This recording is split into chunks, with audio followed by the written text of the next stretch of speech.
جس شے کو شیطان نے میرے لیے زینت بنایا، کسی جوان کے لیے نامحرم کو زینت بنایا،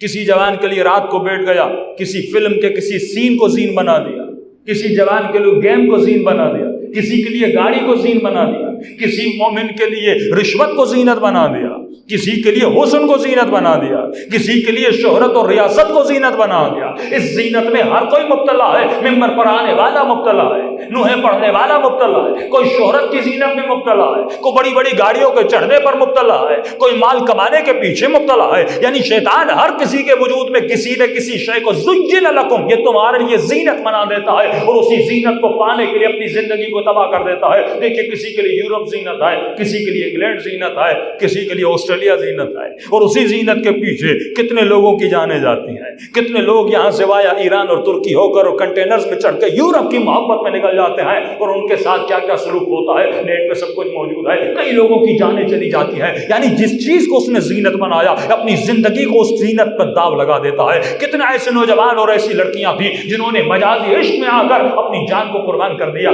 خودکشیاں کر دی۔ کچھ تو ایسے کیسے جاتے ہیں، ایسے جوانوں کے کیسے آتے ہیں کہ والد کہتا ہے کہ مولانا میرے باپ نے، میرے بیٹے نے 10 مرتبہ خودکشی کی ہے، میں اسے بچا نہیں سکتا۔ ارے ہے کیا اس زینت میں کہ یہ جوان اپنی زندگی کو دینے کے لیے تیار ہے، یہ مومن اپنے ایمان کو بیچنے کے لیے تیار ہے، یہ سیاستدان اپنی آخرت کو تباہ کرنے کے لیے تیار ہے، یہ ریاست اور کرسی کے لیے سب کچھ لٹانے کے لیے تیار ہے۔ یہاں تک ابن سعد حسین ابن علی کے گلے کے کٹنے پر آمادہ ہو جاتا ہے، کیونکہ شیطان نے اس کے لیے حکومت رائے کو زینت بنا دیا تھا۔ یہ ابن ملجم علی کا قاتل بن جاتا ہے، کیونکہ قطامہ نے کہا تھا میرا حق مہر یہ ہے کہ اگر تو میرا حق مہر ادا کرنا چاہتا ہے تو میرا حق مہر یہ ہے کہ تمہاری تلوار پر علی کا خون دکھنا چاہیے۔ کیا تھا شیطان نے کیا کیا تھا کہ یہ اس خاتون کے عشق میں مبتلا ہوا، وہ رشوت میں مبتلا ہوا، وہ سکوں اور درہم میں مبتلا ہوا۔ ارے کیا ہوا تھا جناب زبیر کو کہ علی کے پھوپھی کا بیٹا ہے، اور وہ زبیر جس کے لیے سیدہ فرماتی ہیں علی اگر تیرے پاس وقت نہیں ہے میں اپنے کزن کو کہوں،